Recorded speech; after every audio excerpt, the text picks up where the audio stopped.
Hello, good morning बच्चों। ज्ञानलोक की इस क्लास में आप सभी का स्वागत है।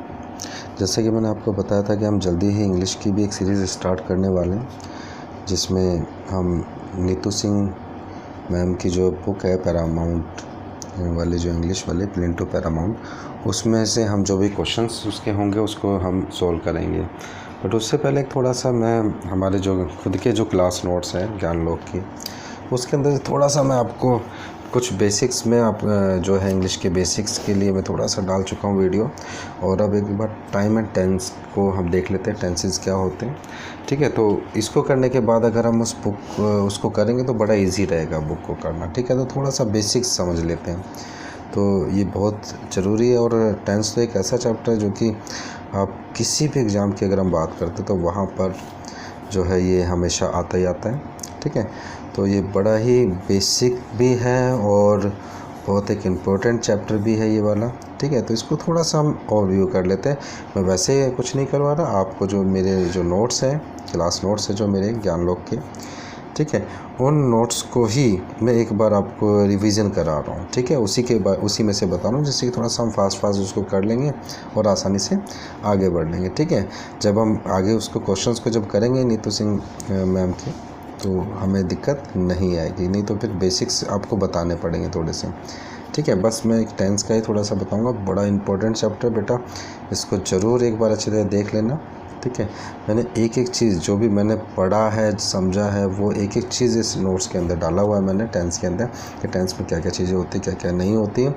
ठीक है, तो बहुत उससे मैंने कई बुक्स जो है वहाँ से उठा के इसको बनाया हुआ है। ठीक है, ऐसा नहीं कि एक बुक से वहाँ से किया और वैसे वो किया, और कुछ मेरी खुद की समझ भी कि मैं क्या समझा हूँ टेंस के बारे में। ठीक है, तो फर्स्टली हम देख लेते हैं। देखो यहाँ पे दिया हुआ है कि टेंस क्या चीज़ है। तो टेंस क्या चीज़ है? A set of verb forms जो कि एक्शन के टाइम को बताती है। मतलब कि टेंस क्या होता है, अगर हम बेसिकली देखा जाए तो टेंस जो है एक वर्ब का जो सेट होता है। ठीक है, वर्ब की फॉर्म का सेट होता है जो एक्शन को बताता है। जैसे कि अगर हम देखें, वर्ब की फर्स्ट फॉर्म होती है, ये भी किसी एक टेंस में आती है। सेकंड फॉर्म होती है, ये भी एक अलग टेंस में आती है। और थर्ड फॉर्म भी एक अलग टेंस में आती है। तो कहने का मतलब क्या है कि ये आपको वैसे बताती है। ठीक है, जैसे कि अगर हम वर्ब की फर्स्ट फॉर्म की बात करें तो ये हम प्रेजेंट के अंदर देखते हैं।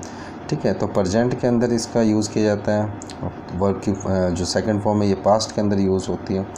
और जो थर्ड फॉर्म जो है जनरली वो जो है परफेक्ट में हम इसको कह देते हैं, परफेक्ट में यूज़ होती है। तो यही चीज़ होती है कि वर्ब जो है इनकी अलग अलग फॉर्म जो होती है, ये आपको बताते हैं कि कौन सा टाइम है। ठीक है, इस टाइम के बारे में बताते हैं। जैसे हमें पता चला कि अभी ये प्रेजेंट के बारे में बताइए, पास्ट के बारे में, परफेक्ट के बारे में। ठीक है, तो इस तरीके से अलग अलग टाइम बताती है। चलिए इसको आगे नीचे देखते हैं। अच्छा, नीचे एग्जाम्पल भी इसका दिया हुआ है।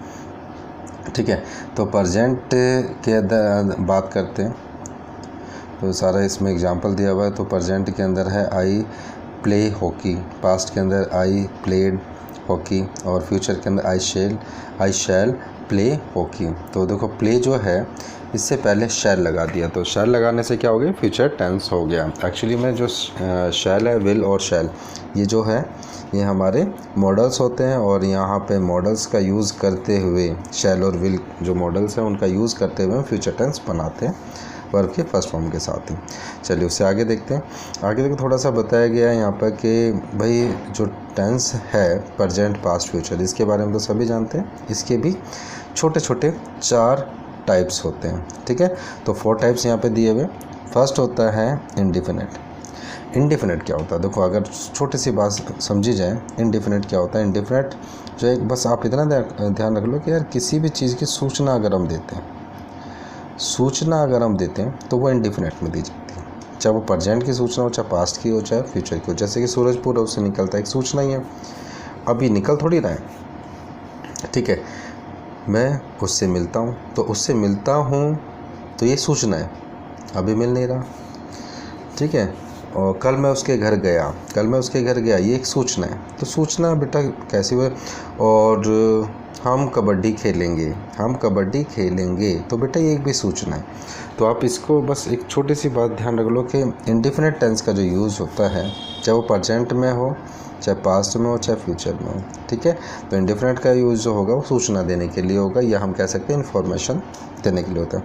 दूसरा दिया कंटिन्यूस। कंटिन्यूस का जो यूज़ होता है बेटा, ये कोई भी काम जब लगातार चलेगा, किसी भी टेंस में चले।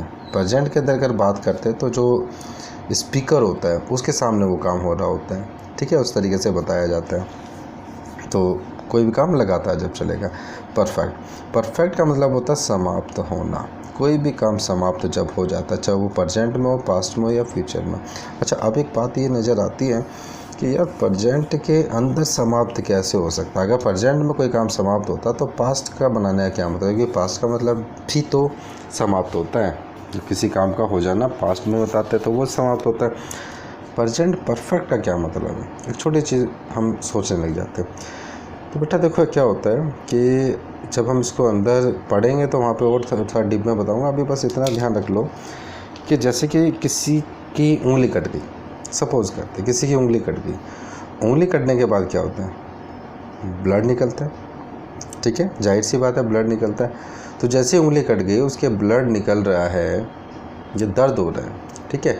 तो उस टाइम अगर हम ये कहेंगे तो वो प्रेजेंट परफेक्ट हो गया कि भाई उसकी उंगली कट गई है, ठीक है, उसकी उंगली कट गई है, यानी कि उसके अभी भी ब्लड निकल रहा है। तो ऐसा कुछ होता है। अगर हम ये कहें जब है उसका ब्लड निकलना बंद हो जाएगा और फिर बाद में हम बस किसी को बताएंगे दर्द नहीं हो रहा कि उसकी उंगली कट गई, तो एक बात हो जाती है, यानी कि उस टाइम को बीते हुए थोड़ा टाइम हो गया।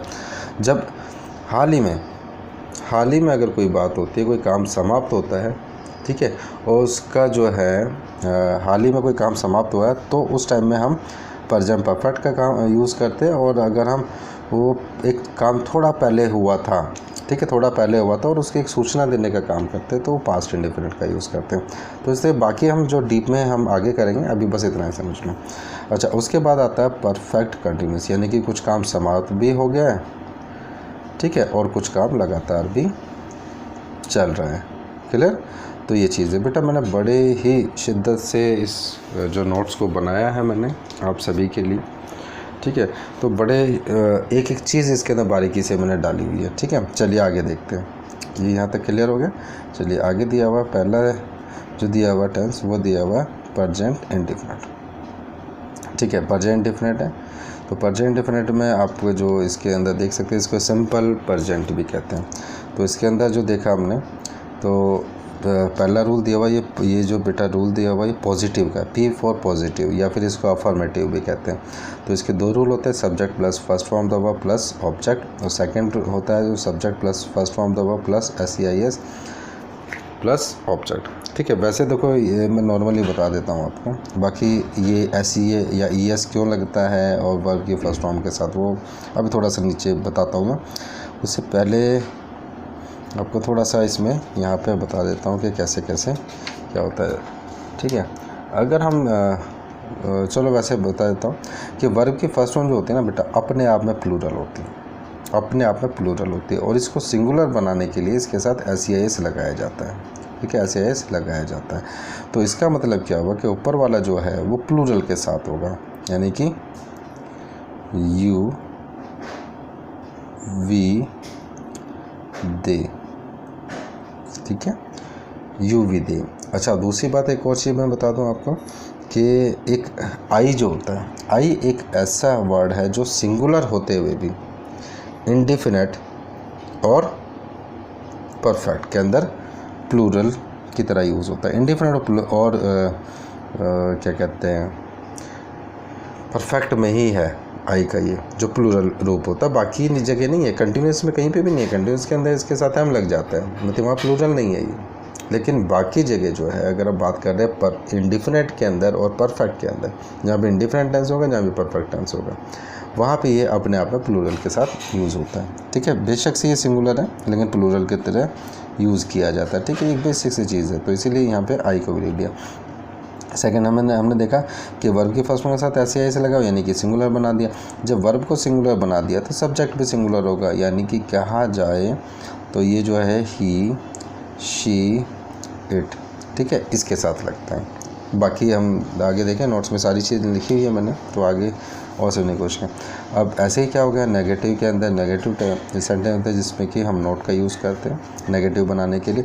तो यहाँ पे सब्जेक्ट के साथ डू या डज। अच्छा, अब यहाँ पे बात आती है कि एक्चुअली में देखा जाए ना तो प्रेजेंट इंडिफरेंट की जब हम बात करते हैं तो इसका अपना कोई भी हेल्पिंग वर्ब नहीं होता, अपना कोई भी हेल्पिंग वर्ब नहीं आता। जब इसको नेगेटिव बनाने की बात हुई कि यार नेगेटिव बनाना है, अब नेगेटिव बनाना है बेटर, नेगेटिव के लिए आप एक चीज़ ध्यान रख लो, कोई भी किसी चीज़ के अंदर भी अगर नेगेटिव बनाना तो उसके साथ हमें हेल्पिंग वर्ब चाहिए और हेल्पिंग वर्ब के साथ नोट चाहिए। अब हेल्पिंग वर्ब के साथ नोट चाहिए, अब ये कैसे करें? तो यहाँ पे क्या हुआ, डू और डज ने यहाँ पर इस टेंस की हेल्प की कि कोई बात नहीं, तुम्हारे पास भाई अगर जो है हेल्पिंग वर्ब नहीं है तो हम जो है एज अ हेल्पिंग वर्ब तुम्हारा जो है हेल्प करेंगे, ठीक है, उसको सेंटेंस को नेगेटिव बनाने के लिए। तो इसी वजह से यहाँ पे जो है हम डू और डज का यूज़ करते हैं, जबकि इस टेंस के साथ अपना कोई भी हेल्पिंग वर्ब नहीं होता, ठीक है। तो डू डज के साथ नॉट और प्लस में देखो, अब डू का भी वैसे यूज़ है जैसे कि हम प्लूरल जो क्या कहते हैं पॉजिटिव के अंदर फर्स्ट वाला रूल देखा था हमने, जहाँ पे वर्ब की फर्स्ट फॉर्म प्लस ऑब्जेक्ट लगाते हैं, यानी कि IUV के साथ डू का यूज़ करते हैं और ही शी इट के साथ डज का यूज़ करते हैं या सिंगुलर के साथ, ठीक है। चलिए, नोट और फिर वर्ब की फर्स्ट फॉर्म प्लस ऑब्जेक्ट और फिर यहाँ पे डू डज इंट्रोगेटिव की अगर बात करते हैं, सब्जेक्ट वर्ब की फर्स्ट फॉर्म प्लस ऑब्जेक्ट, ठीक है। इसका जो यूजेस है वो इन्फॉर्मेशन के लिए यूज़ होता है इस टेंस का, ठीक है। चलिए बेटा, ये क्लियर हुआ। चलिए आगे देखते हैं क्या दिया हुआ है। अब आगे दिया हुआ है यहाँ पे कि वर्ब की फर्स्ट फॉर्म अपने आप में प्लूरल होती है, इसे सिंगुलर बनाने के लिए SES लगाते हैं, ठीक है। जो बेटा अभी थोड़ी देर पहले मैं आपको बता रहा था वही चीज़ है। तो अब बस इसको समझ ही गए होंगे। ज़्यादा देखो उसमें ना रूल्स जो अभी हमने देखे स्ट्रक्चर, उसमें ज़्यादा उसने की जरूरत नहीं है, वह बेसिक स्ट्रक्चर आपको पता नहीं। सब्जेक्ट आता है, वर्ब, फिर उसके बाद हेल्पिंग वर्ब, मेन वर्ब, ठीक है, फिर उसके बाद ऑब्जेक्ट आता है। तो यही एक बेसिक स्ट्रक्चर होता है जो मैं आपको इससे पहले जो है हमने इंग्लिश की बेसिक क्लास जो ली थी उसके अंदर ये चीज़ें समझी थी। तो वही चीज़ है और कुछ नहीं है। यहाँ पे जो है SES लग गया, कुछ हो गया बेटा, वो तो आपको पता है। SES कब लगता है? जब वर्ब को सिंगुलर बनाना। अभी ये जो वर्ब है ये प्लूरल है, इसको यहाँ सिंगुलर बनाया, ठीक है। वर्ब को सिंगुलर बनाया तो SES लगा दिया, गो को गोज़ और राइट को राइट्स। चलिए अब बेटा यहाँ पे समझते हैं कि इसका यूज़ होता क्या है, ठीक है। इस टेंस का जो यूज़ है वो होता क्या है। सबसे पहले दिया हुआ है हैबिचुअल, रेगुलर और रिपीटेड एक्शन। तो कोई भी हमारा रेगुलर एक्शन होता है, हैबिचुअल एक्शन होता है जो हम बार बार रिपीट करते रहते हैं, ऐसा कोई एक्शन होता है तो वहाँ पर हम जो है इस टेंस का यानी प्रेजेंट इंडेफिनिट का यूज़ करते हैं। भाई वो आपको बताया था, ठीक है। जैसे हम देखते हैं he always comes here on Sunday. देखो ऐसा क्यों किया, हम ये क्यों जानने की कोशिश कर रहे हैं। एक्चुअली में क्या, देखो जब स्पोकन करते हैं तो बोलते हुए हम जैसा मर्जी बोले, हमें पता है कि अगर हमें किसी चीज़ की सूचना देनी है तो हम वहाँ पर जो है इंडेफिनिट का यूज़ करेंगे। लेकिन जब रिटर्न में कोई चीज़ लिखी हुई है, हमारा जो एग्ज़ाम आता है SSC वगैरह, कोई भी एग्ज़ाम हम देते हैं जो भी कॉम्पिटिटिव लेवल का, तो वहाँ पर बेटा ये चीज़ नहीं होती, हमें सामने बोलने वाला नहीं होता, हमें तो रिटर्न में जो लिखा हुआ है उसी को समझकर पता करना होता है कि यहाँ पर जो है जो बोल रहा है वो किस बारे में बता रहा है, वो उस चीज़ की इन्फॉर्मेशन दे रहा है या उसके सामने कोई काम हो रहा है उसके बारे में बता रहा है कि भाई ये लगातार काम ये चल रहा है, या फिर जो है किसी काम की समाप्त होने के बारे में बता रहा है, किस चीज़ के बारे में बता रहा है हमें नहीं पता, रिटर्न में कोई लिख के दे रहा है, ठीक है। तो वो हमें बताने के लिए कुछ उसके अंदर कुछ ऐसे वर्ड्स डालेगा, कुछ ऐसे इन्फॉर्मेशन देगा जिससे कि हमें पता चले कि हाँ सामने वाले का जो कह रहा है या जो लिखा है उसका मतलब ये, ठीक है, कुछ हिंट देगा। तो वह हिंट होने बहुत ज़रूरी है। वैसे देखो क्या होगा कि आम वैसे बोला तो हमें क्या पता। अब जैसे कि किसी ने लिख दिया ही और यहाँ पे स्पेस देके यहाँ लिख दिया ब्रैकेट में गो, अब कह दिया फिर आप एक्शन बोलो कि कौन सा टेंस आएगा। अब बेटा कोई तो इसको गोज़ कर देगा, ठीक है, गोज़ कर देगा। कोई कह दे यार मैं गोज़ क्यों लिखूँ, मैं तो इज़ गोइंग लिखूँगा। कोई कहेगा नहीं यार मैं तो इसको जो है वेंट लिख देता हूँ। मैं एक अलग कहेगा यार मैं तो हैज़ गॉन लिखूँगा। तो अब अलग अलग लिख दिया, हमें क्या पता भाई अगर यहाँ पे जितना भी लिखा हुआ सारा तो सही है, गलत क्या है? गलत तो कुछ भी नहीं है भाई, कोई भी लिख सकता है। लेकिन वही होता है कि जब स्पोकन में कोई चीज़ है, कोई किसी चीज़ को बता रहा है तो हम समझ जाते हैं। लेकिन अगर लिखे हुए में जो है बड़ी कन्फ्यूज़न हो जाएगी ही, और वहाँ पे आगे फिल इन द ब्लैंक्स में गो को भरना हुआ तो बड़ी दिक्कत हो जाएगी, कैसे बनेंगे? क्योंकि यहाँ पर ये भी आ सकता है, ये भी आ सकता है। अब एग्जामिनर कहेगा कि यार मैंने तो अपने हिसाब से इज़ गोइंग किया है, वो उसको सही मानेगा, तो क्या बाकी गलत है? नहीं, बाकी भी सही है। तो बेटा इसमें क्या होगा, हमेशा एग्जामिनर या कोई भी जो भी चीज़ लिखी हुई है उसमें क्या होगा, वो उसमें कोई ना कोई हिंट देगा, कोई ना कोई हिंट देगा। उस हिंट को समझते हैं हम। जैसे कि अगर यहाँ पे जो है ही, हमें देखा कि यार प्रेजेंट इंडेफिनिट का यूज़ करना, तो कोई ना कोई हिंट दे दिया। जैसे कि यहाँ पे लिख दिया डेली, ठीक है, डेली लिख दिया। तो डेली लिख दिया तो हमें पता चला कि यार ही गोज़ डेली, ठीक है। तो डेली लिखा तो डेली से हमें चले कि यार यहाँ पे डेली लिखा यानी कि कोई काम जो है वो होता है, उसके रोज़ होता है, यानी कि हैबिचुअल एक्शन है या रेगुलर एक्शन है, ठीक है। तो वो काम रोज़ होता है, उसके बारे में बताया जाता है, तो प्रेजेंट इंडेफिनिट का यूज़ होगा, तो ही गोज़ डेली। अब आगे इज़ गोइंग लिख दिया तो ही, और ब्रैक यहाँ पे फिल इन द ब्लैंक्स दिया हुआ, गो दिया हुआ। उसके बाद में अगर आपको कहीं भी, जैसे कि अगर हम देखते हैं नाउ लिखा होता, नाउ लिखा होता तो हम समझ जाते कि यार इसका मतलब जो है वो ये है कि ही, वो नाउ यानी कि अभी हो रहा है, सामने हो रहा है कोई काम और ये जाने का, तो भाई ये तो लगातार वाला काम हो रहा है हमारे सामने, आंखों देखा काम है, आंखों के सामने हो रहा है, तो इसका मतलब ये कंटिन्यूस में होगा। तो यहाँ पे हो जाता है ही इज़ गोइंग नाउ, ठीक है। तो इस तरीके से हम कुछ हिंट हमें दिए होते हैं जब रिटर्न में कोई भी चीज़ लिखी होती है, तो उसको देख कर ही हम सेंटेंस के बारे में समझते हैं। चलिए बेटा अब एक बार नोट्स में देख लेते हैं क्या क्या लिखा हुआ है, ठीक है। तो हैबिचुअल या रेगुलर एक्शन, तो ये दिया हुआ है ही ऑलवेज़। तो यहाँ पे बेटा एक हिंट दिया हुआ है हमें ऑलवेज़, ठीक है। इस ऑलवेज़ से पता चला कि ये जो है प्रेजेंट इंडेफिनिट की बात हो रही है, ठीक है, इंडेफिनिट की बात होती है। He always comes here on Sunday, तो एक सूचना होगी जो दे रहा है जिसमें कि ऑलवेज़ लगा दिया, तो हमें पता लग गया ये इंडेफिनिट की बात है, नहीं, ठीक है। तो टाइम एक्सप्रेसिंग वाले ऐसे वर्ड जो कि हमें हिंट देते हैं कि ये प्रेजेंट इंडेफिनिट, मतलब प्रेजेंट इंडेफिनिट सिर्फ इंडेफिनिट के बारे में बताते हैं। प्रेजेंट भी हो सकता है, पास्ट भी हो सकता है, फ्यूचर भी हो सकता है, कोई भी हो सकता है, लेकिन ये जो है इंडेफिनिट टेंस होता है जहाँ पे कि इस टाइप के वर्ड्स आते हैं, ठीक है। जैसे कि ऑलवेज़ हुआ, often, sometimes, generally, usually, occasionally है ये बेटा ध्यान रखना, ओकेशनली, फिर रेयरली, सेल्डम, ठीक है, never, hardly, scarcely, habitually, daily, everyday, ठीक है, वंस अ वीक, देखो ये आ गया ओकेशनली पूरा लिखा हुआ, ठीक है, once a week, twice a week. और भी काफ़ी सारे इस तरीके से होते हैं जो हमें सूचना देने के लिए जो हमें हेल्प करते हैं, ऐसे वाले एडवर्ब, ठीक है। तो ये हो गया। सेकेंड वाला जो इसका रूल होता है, थोड़ा सा बेटा इंडेफिनिट को एक बार समझ लोगे ना अच्छे तरीके से, 2-3 बार इसके, देखो किसी भी चीज़ को क्या होता है कि हम जैसे कि स्कूल में थे, है ना, तो कोई फ्रेंड था हमारा, जब कॉलेज में आ गए तो धीरे धीरे उस फ्रेंड से दूरियां बढ़ती चली गई, और जहाँ 6-7 महीने आ गए उस फ्रेंड को भूल जाते हो, तो वही सेम चीज़ इसके अंदर होता है। तो बार बार किसी से अगर मिलते रहोगे तो चीज़ें याद रहेगी, तो वही सेम चीज़ें बार बार पढ़ते रहोगे, देखते रहोगे, चीज़ें याद रहेगी। ये रखता है यार इंग्लिश में तो जो इतना ज़्यादा हुआ है, अभी ये आ गया, अब ये आ गया, अब ये आ गया, कैसे करें कैसे नहीं करें, तो उतना ज़्यादा घबराने की ज़रूरत नहीं है, ठीक है। एक बार इसको पढ़ लो, फिर दोबारा इसको देखो, 3 या 4 बार जहाँ देख लोगे बेटा चीज़ें याद हो जाएगी, और उसको बार बार धीरे धीरे जो है कुछ गैप के बाद ही चाहे सही उसको देखना ज़रूरी है, ठीक है। चलिए तो सेकंड वाला देखते हैं। यहाँ पे दिया हुआ रूल जो है यूनिवर्सल ट्रूथ। तो यूनिवर्सल ट्रूथ की अगर हम बात करते हैं तो ये होता है इसके लिए, अच्छा यूनिवर्सल ट्रूथ कहते हैं किसको, इसको हम क्या कहते हैं, सत्य होता है। जैसे कि the sun rises in the east, तो बेटा इस सत्य को कोई झुठला नहीं सकता, ठीक है। तो ये ऐसा वाला सत्य जो होता है, हकीकत जो होता है, उसको हम क्या कहते हैं, यूनिवर्सल ट्रूथ। इसको थोड़ा समझ लेते हैं कि यूनिवर्सल ट्रूथ में जो है वो या तो साइंटिफिक फैक्ट होता है, ठीक है, साइंटिफिक फैक्ट कि साइंस ने ये प्रूव किया हुआ, ये फैक्ट दिया हुआ है, तो उस चीज़ से। ज्योग्राफिक फैक्ट हो सकता है, मैथमेटिकल फैक्ट हो सकता है, फिलॉसफी हो जाता है, और जो है साइकोलॉजी हो जाता है। ठीक है, ये चीज़ें भी होती है।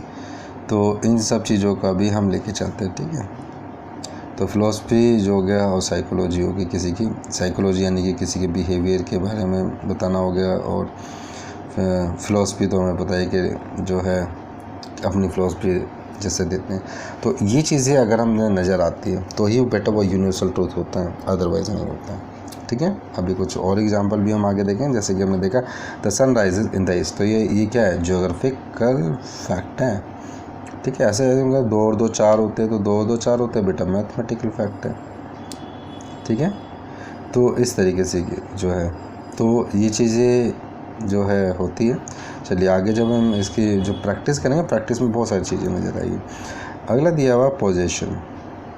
पोजीशन का मतलब यानी कि किसी चीज़ का हमारे पास होना, किसी चीज़ का हमारे पास होना या हमारा उस पर अधिकार होना, तो ये पोजीशन के बारे में बताता है। जैसे कि आई हैव अ कार, तो मेरे पास एक कार है, तो यानी मेरा अधिकार ही तो है कार के ऊपर, मेरे पास एक कार है, आई हैव अ कार, तो मेरा अधिकार है। तो पोजीशन यानी कि किसी के अधिकार के बारे में बताता है। चलिए आगे देखते हैं।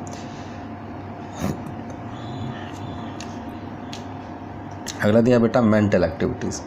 तो मेंटल एक्टिविटीज़ यानी कि ऐसा काम जो कि हम सिर्फ माइंड से करते हैं, सिर्फ माइंड से करते हैं, उसके अंदर हाथों का पैरों का यूज़ नहीं कर रहे, माइंड का यूज़ करते हैं, वो भी हमारा प्रेजेंट इंडिफिनिट में, मतलब इंडिफिनिट में होगा, प्रेजेंट या पास्ट हो सकता है, तो इंडिफिनिट में होगा। जैसे कि हम देखते हैं मेंटल एक्टिविटीज़, तो जैसे कि यहाँ पे लिखा हुआ example, I believe in God. बेटा हम जब भगवान में विश्वास करते हैं, है ना, कि मुझे भगवान पर विश्वास है, तो हम ये देखें कि कभी हम भगवान से मिलते थोड़ी है, ठीक है, हम कभी भगवान से मिलते थोड़ी है, वो हमारा मेंटल एक्टिविटीज़ है, हम माइंड में वो करते हैं कि यार भगवान है, भगवान में हम विश्वास करते हैं, ठीक है, भगवान में हम विश्वास करते हैं। किसी ने भगवान जी को छुआ नहीं है, हम छूते नहीं हैं कि ये भगवान जी के हाथ है, ये पैर है, ठीक है, हम भगवान जी को वैसे नहीं छूते, लेकिन हम क्या होता है, भगवान जी पे विश्वास करते हैं कि भगवान है।